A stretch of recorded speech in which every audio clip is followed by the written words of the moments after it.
একসময় পৃথিবীর ইতিহাসে শুরু হয়েছিল এক ভয়ঙ্কর যুদ্ধ। যুদ্ধের নাম ক্রুসেড। কিন্তু কেন এই যুদ্ধ? কে বা কারা ছিল এই যুদ্ধের পেছনে? অথবা কতবার সংগঠিত হয়েছিল এই যুদ্ধ? এই যুদ্ধের উদ্দেশ্যই বা কি ছিল? আজকের ভিডিওতে আমরা সেই ইতিহাসটা সংক্ষেপে জানার চেষ্টা করব। তাহলে চলুন ভিডিওটা শুরু করা যাক। ক্রুসেড যুদ্ধ বলা হয় সেই যুদ্ধগুলোকে, যে যুদ্ধগুলো ডাক দিয়েছিল খ্রিস্ট ধর্মের ধর্মগুরু অথবা পুরোহিতরা। মুসলিমদের বিরুদ্ধে এই যুদ্ধ সংগঠিত হয় ক্রুশের পতাকা তলে, ক্রুশের সম্মান রক্ষার নাম দিয়ে। ক্রুসেড যুদ্ধের উদ্দেশ্য: ইউরোপিয়ান নেতৃবৃন্দ একটি নির্দিষ্ট কিছু লক্ষ্য নিয়ে এই যুদ্ধ শুরু করেছিল। তোর মধ্যে কিছু প্রধান লক্ষ্য হচ্ছে এশিয়ার মুসলিম রাষ্ট্রগুলো দখল করা, আল কোদস পুনরুদ্ধার করা এবং মুসলিমদের কাছ থেকে বিগত শতাব্দীর পরাজয়ের প্রতিশোধ নেওয়া। খ্রিস্টান পাদ্রীরা সহজাতিকে উত্তেজিত করার জন্য একটা প্রোপাগান্ডা ছড়াতে থাকে যে মুসলমানরা আমাদের পবিত্র স্থাপনা অসম্মান করছে এবং ইউরোপীয় পর্যটকদের উপর অত্যাচার করছে। পুরোহিত পিটার্স আল কুদস পরিদর্শন করে ইউরোপে ফিরে অগ্নিঝরা ভাষণ দিতে থাকে। তার অনলবর্ষী ভাষণ শুনে গোটা ইউরোপে আগুনের লেলিহান শিখা ছড়িয়ে পড়ে। 15ই আগস্ট 1085 খ্রিস্টাব্দে ভেনিস থেকে পোপ আব্রার প্রথম ক্রুসেড যুদ্ধের ঘোষণা জানায়। প্রথম ক্রুসেড যুদ্ধ: 10 লক্ষ ক্রুসেডার ফ্রান্সের রাজা গডফ্রেডের নেতৃত্বে শাবান 492 হিজরি মোতাবেক জুলাই 1099 খ্রিস্টাব্দে পুণ্যভূমি আল আকসার উপর ক্রুশ খচিত পতাকা উঁচিয়ে দেন। সেদিন মসজিদুল আকসার সম্মান রক্ষার্থে 70,000 মুসলমান বুকের তাজা রক্ত বিলিয়ে দেয়। ইতিহাসে এর নির্মমতা বোঝানোর জন্য ঐতিহাসিকগণ এইভাবে একটা উপমান দেয় যে খ্রিস্টানদের গোড়ার হাঁটু পর্যন্ত জমে গিয়েছিল রক্ত। ইমামউদ্দিন জানকে বাইতুল মাকদিস পতনের ২৬ বছর পর 518 হিজরি মোতাবেক 1114 খ্রিস্টাব্দে ইমামউদ্দিন জানকি নামের একজন অখ্যাত সেফাই ওয়াসেত ও বসরা নগরীর জমিদারিত্ব লাভ করে। তিনি একের পর এক বিজয় কেতন উড্ডয়নের মাধ্যমে ক্রুসেডার শিবিরে প্রবল ভীতি ছড়িয়ে দেন। তাদের সম্মিলিত শক্তির উপর তার প্রতিটি আঘাত অত্যন্ত গভীর ফাটল ধরিয়ে দিতে সক্ষম ছিল।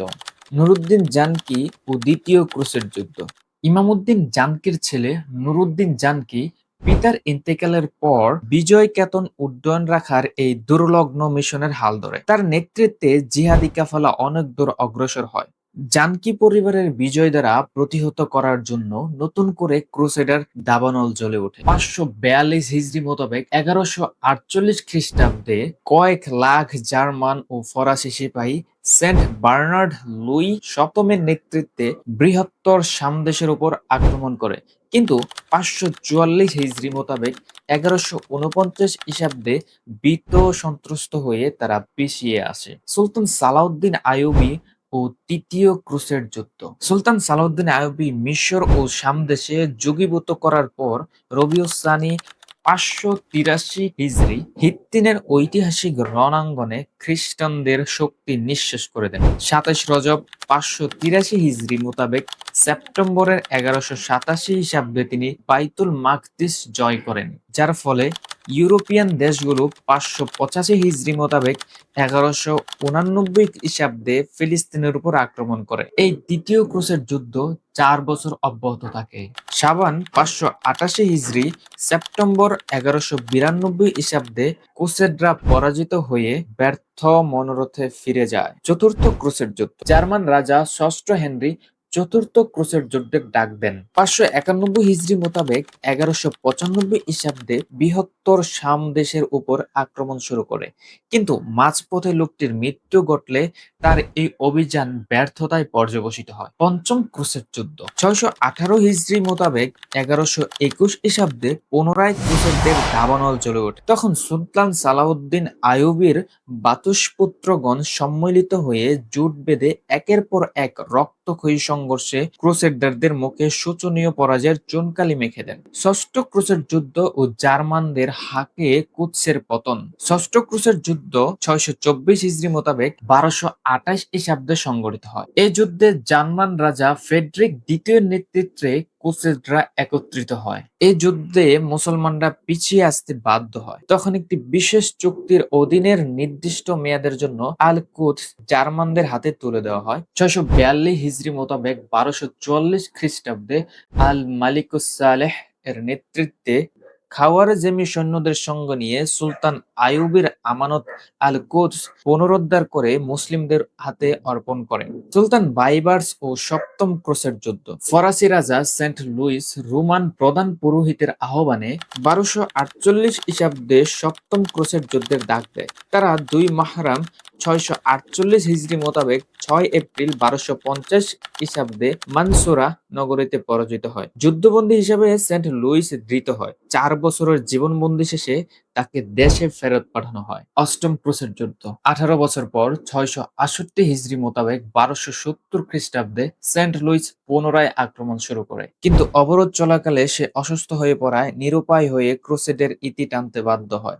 690 হিজরি মোতাবেক 1291 খ্রিস্টাব্দে মিশর সম্রাট আল মালিকুল খলিক পুরো বৃহত্তর সামদেশ থেকে খ্রিস্টান রাজ্যগুলোর স্থায়ী উচ্ছেদ করেন, যার ফলে হিজরি পঞ্চম শতাব্দীতে সূচিত ক্রুসেডের সর্বশেষ নাম নিশানাও মাটির সাথে মিশে যায়। এভাবে একের পর এক ক্রুসেড যুদ্ধ খ্রিস্টানরা মুসলিমদের হাতে পরাজিত হতে থাকে। অবশেষে সেন্ট লুইস লক্ষ্য করলেন মুসলিমদের কোনোভাবে পরাজিত করা যাচ্ছে না। তখন সে তার মৃত্যুর আগে হুইল করে একটা কথা লিখে যান। সেন্ট লুইস যখন মৃত্যুর আগে দেখতে পায় যে একের পর এক রণাঙ্গনে তার সৈন্যরা মুসলিমদের হাতে শোচনীয় পরাজয় বরণ করছে, তখন সে এক চিন্তা ভাবনা করে এ সিদ্ধান্তে উপনীত হয় যে মুসলিমদের পরাজিত করতে হলে সর্বাগ্রে তাদের উপর বুদ্ধিভিত্তিক আক্রমণ করতে হবে। এজন্য ইউরোপিয়ানদের সবার আগে জ্ঞান বিজ্ঞানের ময়দানে উন্নতি করে সার্বিক প্রস্তুতি নিতে হবে। এটা খুবই জরুরি।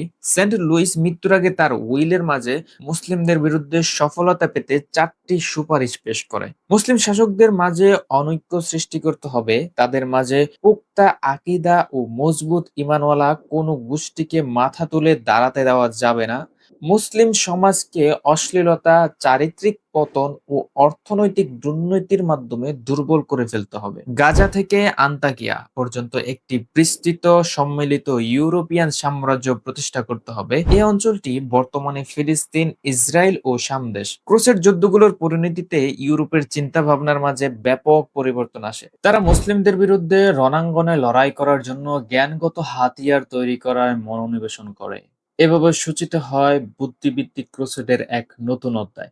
বুদ্ধিভিত্তিক ক্রুসেড কি, কিভাবে এটা কাজ করে, এর ফল কি, এর পরিণাম কি, এই সম্পর্কিত ভবিষ্যতে একটা ভিডিও আপলোড করবো ইনশাল্লাহ। পরবর্তী ভিডিও দেখার জন্য আমন্ত্রণ রইল। ততক্ষণ পর্যন্ত সবাই ভালো থাকবেন। আসসালামু আলাইকুম।